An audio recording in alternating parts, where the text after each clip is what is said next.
Israeli air force का Iran पर ताबड़तोड़ हमला देखने को मिल रहा है। तेहरान में ईरान की कुद्स फोर्स के हेडक्वार्टर पर हमला हुआ है।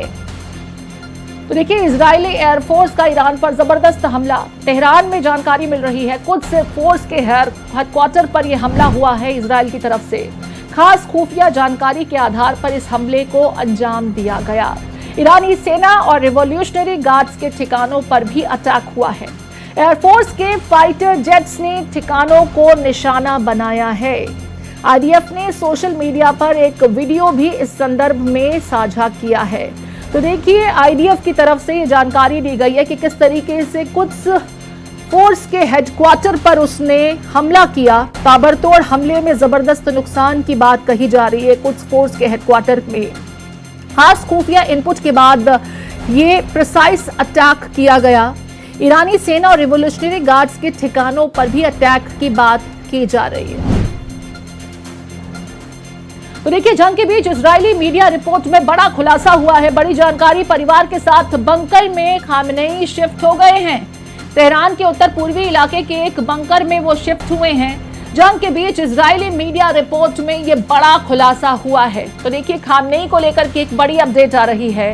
वो खुद को सुरक्षित रखने के लिए अपने परिवार के साथ किसी बंकर में जा छिपे हैं। तेहरान के उत्तर पूर्वी इलाके के किसी बंकर में उनकी मौजूदगी की बात कही जा रही है।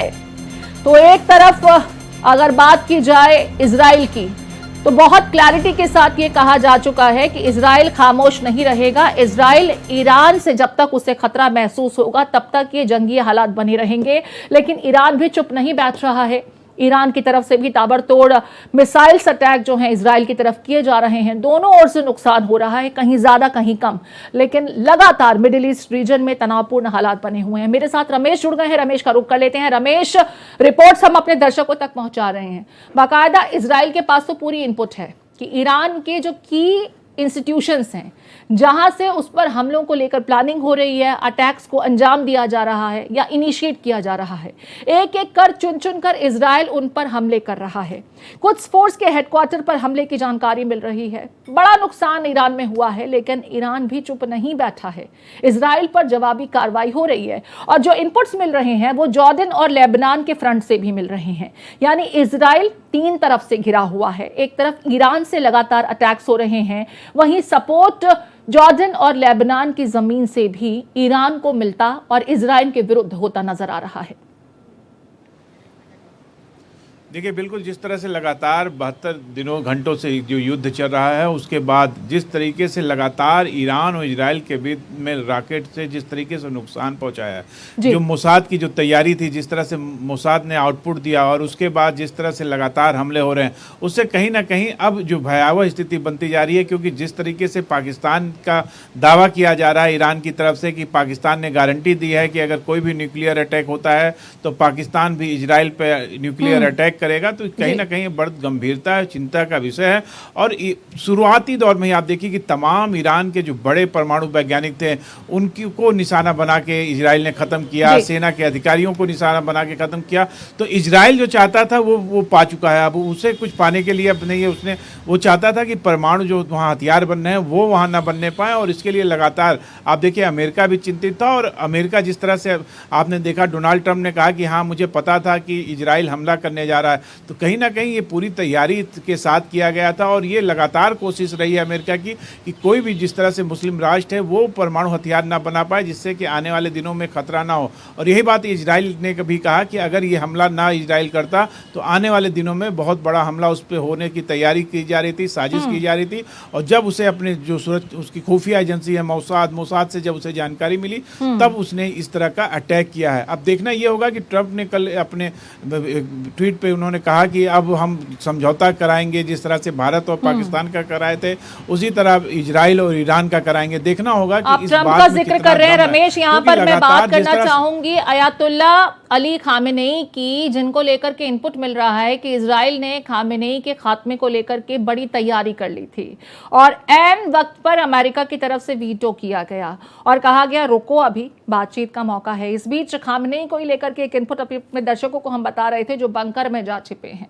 क्या टेबल्स पर यह बातचीत होगी?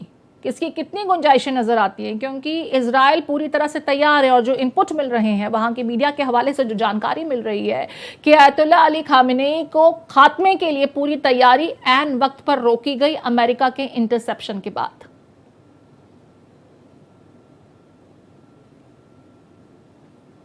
रमेश, कितनी बढ़ गई है, गैस की कीमतें कितनी तेजी से बढ़ रही हैं, लगातार जो विश्व की अर्थव्यवस्था है वो इस युद्ध में महंगाई सबसे ज्यादा बढ़ने की चिंता है।